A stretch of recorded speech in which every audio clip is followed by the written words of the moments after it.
everyone! Another mini vlog tayo guys. At ang video na ito is intended lang para sa mga baguhan. Guys, alam ko ang dami ko pang nakikita ng mga followers ko na nag-a-upload na meron pa ring logo ng TikTok. So guys, madali lang gawin na walang logo para mai-upload nyo sa inyong mga reels.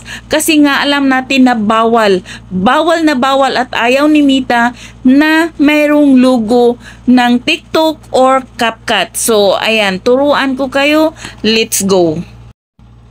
Hi guys! So ayan, andito tayo ngayon sa ating cellphone. I-click lang natin ang TikTok. Maghanap tayo ng video na gusto natin. For example, sa akin is ito siya. Ganyan. Then, click natin ang next. Pag-click natin ang next, wag natin i-click dito sa baba ang next. Ang gawin natin, dito natin i-click itong arrow. Click natin ang arrow. Scroll up.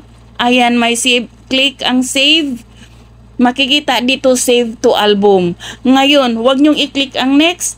Labas tayo sa TikTok.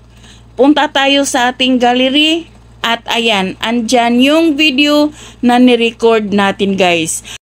So ganyan lang guys, kadali ang paggawa ng video. Kung gusto nyo sa TikTok kasi may filter, yun lang ang gawin nyo para walang logo. Kasi alam natin na bawal talaga siya at ayaw ni Mita. So yun lang guys, thank you for watching.